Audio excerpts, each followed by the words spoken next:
Good morning students.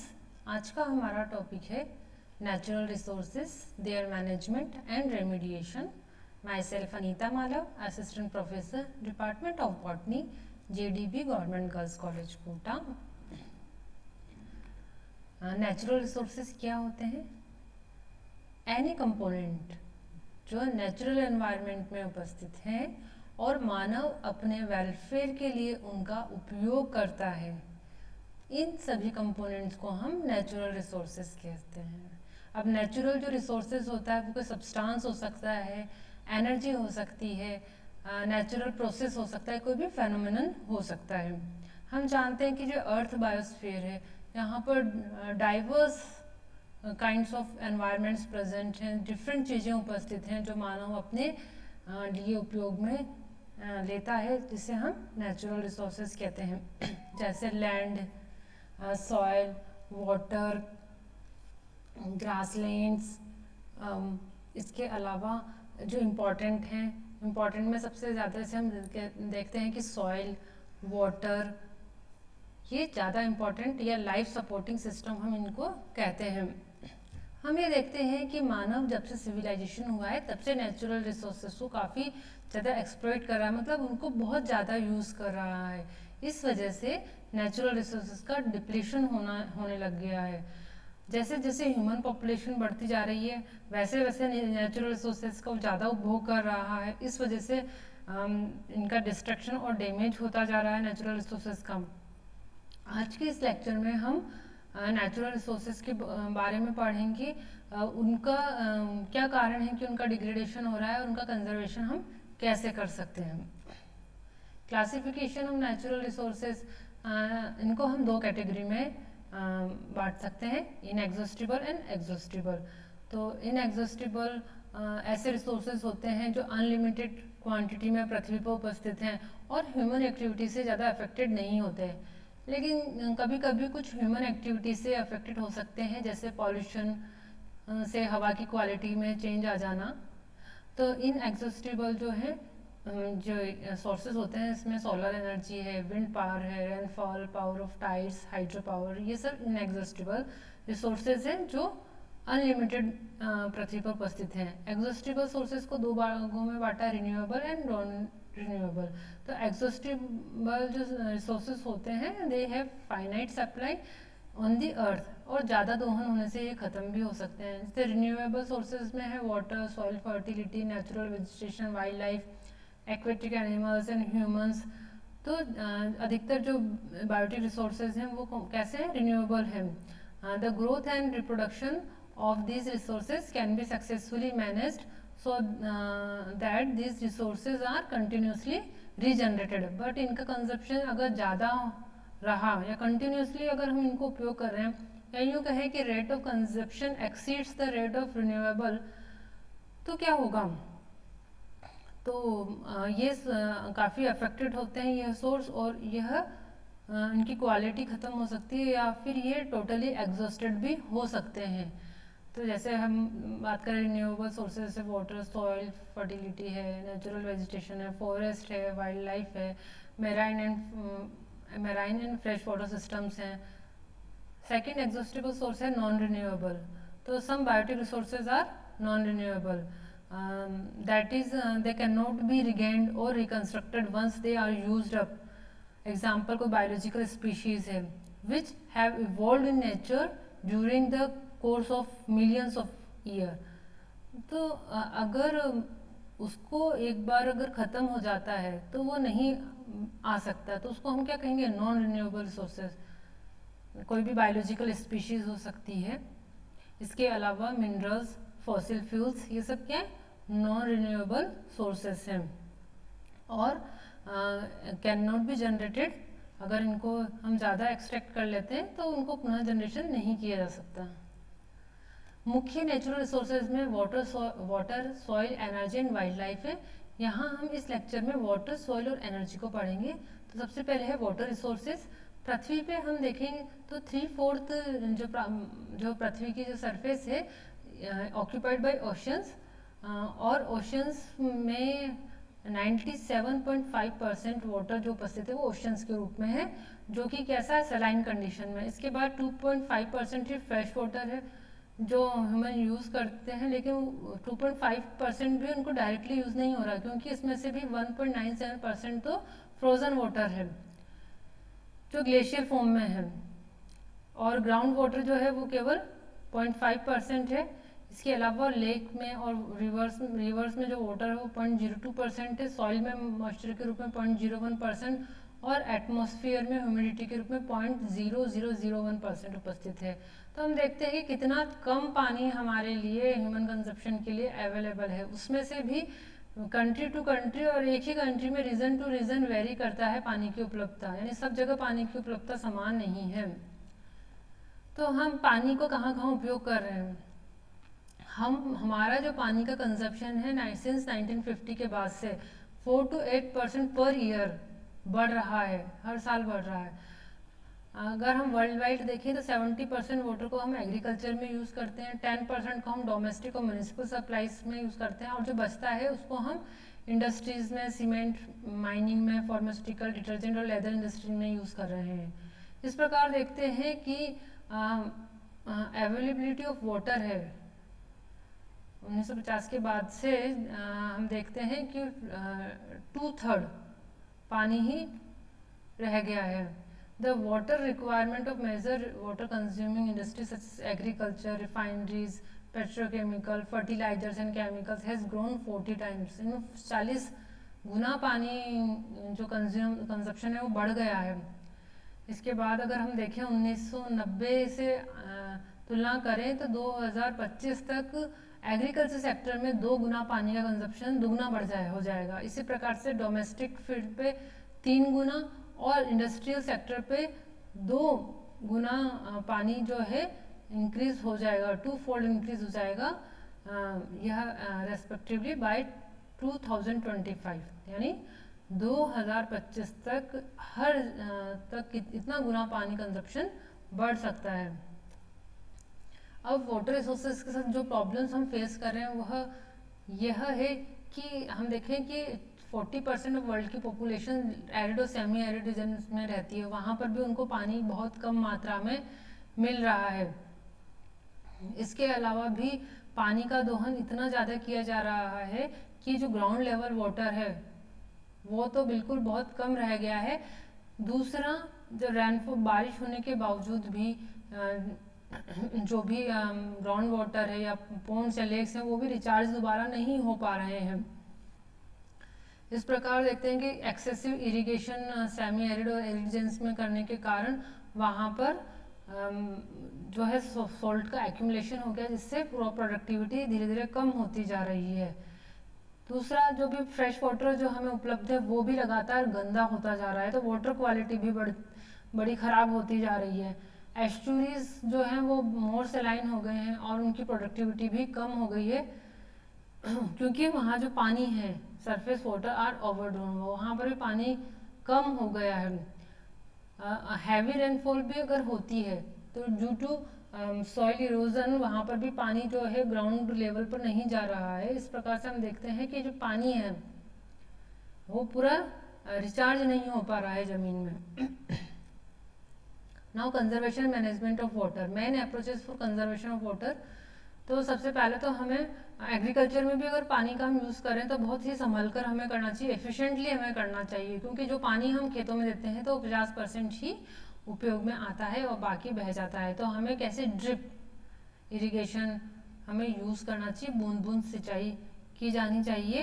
दूसरा, industry से जो वाटर वेस्ट निकलता है उसको रिसाइकिल किया जाना चाहिए। डोमेस्टिक वाटर वेस्ट जो निकलता है तो उसका भी ट्रीटमेंट किया जाना चाहिए। तो इस तरह के ट्रीटमेंट प्लांट्स का स्थापित किया जाना चाहिए ताकि हम पानी को रिसाइकिल कर सके। रेन वाटर हार्वेस्टिंग किया जाना चाहिए ताकि ग्राउंड वाटर को रिचार्ज किया जा सके। एफॉरेस्टेशन किया जाना चाहिए and protection of water sheds to improve water economy. सब इम्पॉर्टेंट वाटर मैनेजमेंट अप्रोचेस यहाँ पर हैं। हम क्या कर सकते हैं, construction of dams and reservoirs ताकि पूरे साल भर हमें पानी मिल सके। दूसरा, फ्लड कंट्रोल होगा। दूसरा, हम डैम्स के थ्रू इलेक्ट्रिसिटी भी जनरेट कर सकते हैं। सी वाटर को डिसैलिनाइजेशन करके भी हम उस सैलाइन वाटर को उपयोग में पीने के पानी के रूप में उपयोग लिया जा सकता है। नाउ सेकंड है एनर्जी रिसोर्सेज। हम देखते हैं कि जैसे हमने पढ़ा कि जो एनर्जी रिसोर्सेज हैं ये भी नॉन रिन्यूएबल और रिन्यूएबल एनर्जी रिसोर्सेज हैं। हाँ, कुछ हमें पुनः मिल जाएंगे, लेकिन अगर हमने ज़्यादा दोहन किया तो वो ख़त्म भी हो सकते हैं। जैसे फॉसिल फ्यूल्स की बात करें, आप उनका अगर दोहन करते हो तो एक समय ऐसा आएगा कि ये ख़त्म भी हो सकते हैं, क्योंकि इनको बनने में करोड़ों वर्ष लगे हैं। इस प्रकार से जब सॉइल फॉसिल फ्यूल्स की बर्निंग होती है तो भी global warming, air pollution, acid rain जैसे नेगेटिव एनवायरमेंटल कॉन्सिक्वेंसेस पैदा हो रहे हैं। तो हमें क्या करना है, हमें सबसे ज़्यादा जो रिन्यूएबल सोर्सेज हैं इनको कम से कम हमें उपयोग में लेना है और ज़्यादा से ज़्यादा हमें रिन्यूएबल एनर्जी सोर्सेज को उपयोग में लें। जैसे कई रिन्यूएबल सोर्सेज, जैसे हम सोलर एनर्जी की बात करें, hydro power, wind, geothermal energy, ocean waves और टाइडल एनर्जी, कुछ ऐसे सोर्सेज हैं जिनका हमें उपयोग करना चाहिए और फॉसिल फ्यूल्स का उपयोग कम करना चाहिए। सोलर एनर्जी को हम देखें तो सोलर एनर्जी का हम solar energy can be use for direct heating and alternatively the heat convert into electricity, इसको हम कहते हैं थर्मल इलेक्ट्रिक जनरेशन। दूसरा, फोटोवोल्टिक सेल्स जो होते हैं वो सोलर एनर्जी को इलेक्ट्रिसिटी में चेंज करते हैं। तो जिसे हम कहते हैं सोलर प्लांट्स हम लगाते हैं या सोलर सेल लगाया जाता है। तो दूसरा, जब हम अगर सोलर एनर्जी को यूज़ कर रहे हैं, सोलर सेल को यूज़ कर रहे हैं, तो एक बैकअप सिस्टम भी हमारे पास होना चाहिए, क्योंकि इसे रात हो जाती है या फिर ड्यूरिंग क्लाउडी डेज, तो बैकअप सिस्टम भी साथ में होना चाहिए। Now biomass energy. अब हम ये देखते हैं कि हम जो मैनेजमेंट हम एनर्जी का कर रहे हैं कि हम एनर्जी को कैसे बचा सकते हैं, तो हम बायोमास एनर्जी का उपयोग करना चाहिए। बायोमास क्या होता है? बायोमास वो सब मटेरियल है जो कैसे जनरेट हुए, थ्रू फोटोसिंथेसिस। जैसे लाइव प्लांट मटेरियल है, ड्राइड रेजिड्यूज है, fresh water and marine algae है, एग्रीकल्चर एंड फॉरेस्ट रेजिड्यूज हैं, ये सब क्या है? बायोमास है। दूसरा, biodegradable organic waste from industries like sugar mills, breweries, ये सब भी क्या है? बायोमास है। Biomass fuel which can be solid, liquid और gas is burn to release its energy. Solid biomass जैसे वुड, चारकोल, एनिमल डंग और पीट है, इसका भी हम एनर्जी प्रोडक्शन में यूज़ कर सकते हैं। Biomass can be converted to liquid fuels, especially methanol and ethanol, और इसका हम कम्बशन में, इंटरनल कम्बशन में इसका यूज़ कर सकते हैं। तो हमारे पास अल्टरनेट है कि हम बायोमास का उपयोग करें। Biomass particularly animal waste can also be converted into biogas. और बायोगैस आप सब जानते हैं कि जो बायोगैस कैसे बनती है, माइक्रोबियल डिकम्पोजिशन के थ्रू बायोगैस डेवलप होती है। तो एक बहुत क्लीन फ्यूल है और इससे, इसके जलने से पॉल्यूटेंट्स भी बहुत ही कम मात्रा में बनते हैं। यहाँ जो बायोगैस होती है मिक्सचर ऑफ गैसेस होती है, इसको इजीली स्टोर किया जा सकता है और ट्रांसपोर्ट किया जा सकता है। दूसरा सिस्टम है, हम एनर्जी को कैसे मैनेज कर सकते हैं कि हमें एनर्जी प्लांटेशन करना चाहिए। मतलब ऐसे प्लांट स्पीशीज हम लें जो हाई कैलोरिक वैल्यू की हों, जिनकी ग्रोथ रेट ज़्यादा हो, तो क्या होगा? बायोमास हमें उपलब्ध होएगा। नाउ सोलर एनर्जी हमने पढ़ा, रिन्यूएबल सोर्स है। तो अब हम विंड एनर्जी की बात करते हैं। Wind energy renewable energy source है। जब हम विंड एनर्जी में कैसे यूज़ हम करते हैं, तो बड़े बड़े फैंस, विंड मिल जिसे कहते हैं, बड़े बड़े फैंस लगाए जाते हैं जो हवा के कारण, विंड के कारण घूमते, रोटेट होते हैं और इलेक्ट्रिसिटी जनरेट होती है। तो कई ऐसी जगह हैं जहाँ बहुत तेज हवाएं चलती है, जैसे आइलैंड्स हैं, कोस्टल एरियाज हैं, माउंटेन पासेस हैं। तो हम विंड एनर्जी का भी उपयोग करके इलेक्ट्रिसिटी जनरेट कर लेते हैं। टाइडल एनर्जी, हम जानते हैं कि जो समुद्र है उसमें हाई टाइड और लो टाइड आते हैं, तो इन टाइड्स का भी उपयोग कर सकते हैं हम और इलेक्ट्रिसिटी जनरेट कर सकते हैं। Geothermal energy, heated ground water flowing upward as hot water और स्ट्रीम, जो पानी जो ऊपर बह रहा है वो हॉट स्प्रिंग्स के रूप में बहता है। तो इसको हम टरबाइंस को घुमाने में और इलेक्ट्रिसिटी जनरेट करने में उपयोग में ला सकते हैं, जिन्हें हम जियोथर्मल पावर प्लांट्स कहते हैं। ओशन वेव्स एनर्जी, ओशन की जो वेव्स है produced by winds have the potential to turn a turbine and generate electricity. तो सोलर एनर्जी के अलावा भी ये जो एनर्जी सोर्सेज हैं सारे रिन्यूएबल हैं, मतलब ये इनएग्जिस्टिबल रिसोर्सेज हैं और हमें इजीली उपलब्ध होते हैं।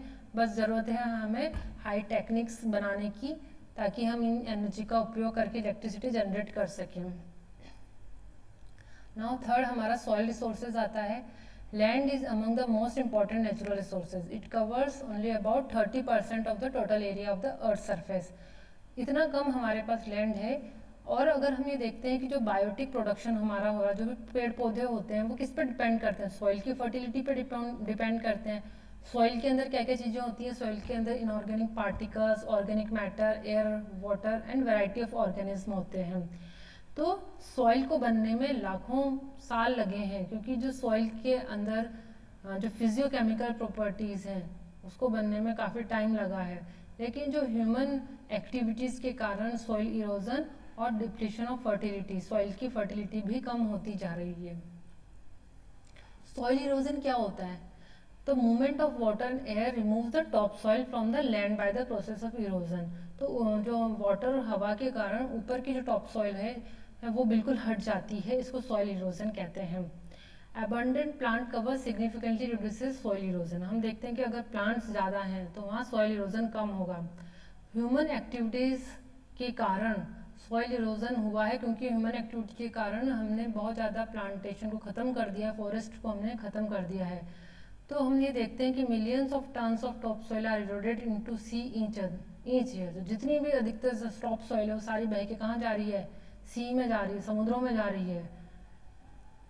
तो इस प्रकार सॉइल फर्टिलिटी कम हो रही है। ऑर्गेनिक मैटर उसके अंदर था वो सब खत्म होता जा रहा है। दूसरा जो इरोडेड सॉइल है वो बह बह के कहाँ जा रही है, स्ट्रीम्स में, रिवर्स में, लेक्स में, और वहाँ पर जाके इकट्ठी हो रही है। तो इस वजह से वहाँ की वाटर क्वालिटी भी अफेक्ट हो रही है। दूसरा जो वहाँ के एक्वेटिक ऑर्गेनिज्म का जो है आवास है वह भी अफेक्टेड हो रहा है। Depletion of soil fertility, second जो सॉइल में जो कमी आ रही है वो है सॉइल फर्टिलिटी की। तो सॉइल फर्टिलिटी में कमी क्यों आई? क्योंकि सॉइल फर्टिलिटी में इसलिए कमी आई क्योंकि जब पौधे नहीं रहेंगे, फॉरेस्ट वहाँ नहीं रहेगा, क्योंकि वेजिटेशन जब वहाँ की हट जाएगी तो उसके अंदर जो ऑर्गेनिक मैटर, जो न्यूट्रिएंट्स भूमि में थे वो भी खत्म हो जाएंगे। दूसरा जो एग्रीकल्चर सिस्टम्स में हम आज जो यूज़ कर रहे हैं, तो हम लगातार क्रॉप्स पे क्रॉप्स लगाते जा रहे हैं खेतों में। कोई क्रॉप को हम छोड़ते नहीं, मतलब हर साल हम वहाँ उससे खेती की जा रही है। तो उससे क्या होता है, खेतों में लगातार न्यूट्रिएंट्स की कमी होती जा रही है और इस प्रकार से सॉइल की फर्टिलिटी कम होती जा रही है। दूसरा लैंडस्लाइड डैमेज, इसकी वजह से भी सॉइल जो है वो ख़त्म होता जा रहा है, सॉइल को डैमेज हो रहा है। तो लैंडस्लाइड क्या होता है?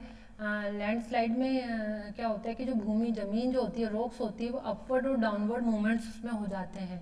तो लैंडस्लाइड का कारण विदरिंग, क्लाइमेट या सिस्मिक फैक्टर, भूकंप आदि हो सकते हैं। लेकिन नेचुरल फैक्टर्स के अलावा भी मानवीय कारणों से लैंडस्लाइड हो रहा है, जैसे cultivation, extensive exploitation of forest resources, overgrazing, improper drainage system, इन सब की वजह से क्या हो रहा है, लैंडस्लाइड हो रहा है।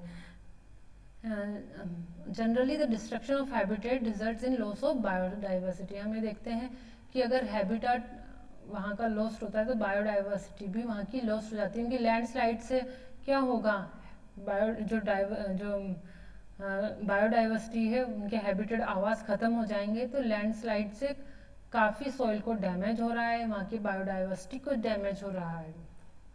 ना सॉइल कंजर्वेशन, तो सॉइल कंजर्वेशन हम कैसे कर सकते हैं? पहला तो हमें इरोजन, सॉइल इरोजन को कम करना होगा, सॉइल फर्टिलिटी को हमें बढ़ाना होगा।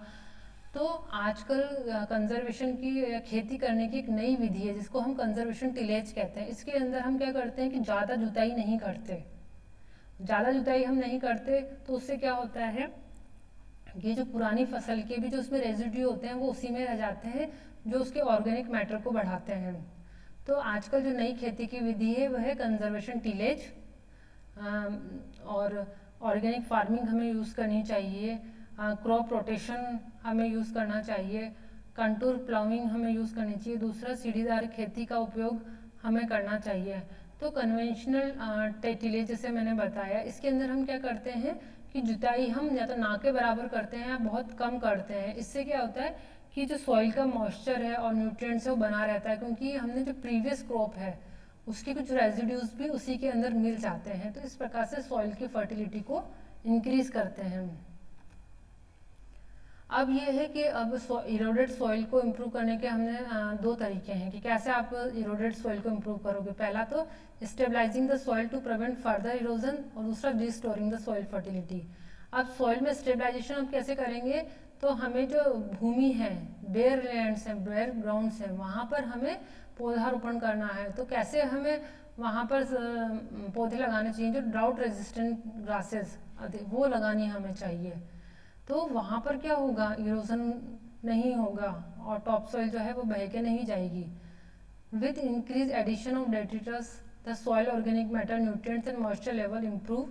The restoration of soil fertility to its original level is a slow process. हम देखते हैं कि सॉइल फर्टिलिटी एकदम से तो नहीं बढ़ सकती, धीरे धीरे ही वह इंक्रीज होती है। दूसरा, सॉइल फर्टिलिटी बढ़ाने के लिए हमें बायो फर्टिलाइजर्स का उपयोग करना चाहिए, ना कि केमिकल फर्टिलाइजर्स का। ऑर्गेनिक फार्मिंग आजकल बहुत ज़्यादा यूज़ की जा रही है, तो ऑर्गेनिक फार्मिंग की वजह से भी सॉइल फर्टिलिटी को बढ़ाया जा सकता है। तो इस प्रकार से कुछ मेथड हैं जिनके द्वारा हम सॉइल मैनेजमेंट कर सकते हैं। आशा है आज का लेक्चर आपको समझ में आया होगा, और नेक्स्ट लेक्चर के अंदर हम वाइल्ड लाइफ जो नेचुरल रिसोर्सेज है उसको हम पढ़ेंगे, उसके मैनेजमेंट को हम पढ़ेंगे। Please subscribe YouTube channel CCE Raj JDB GGC Kota. धन्यवाद।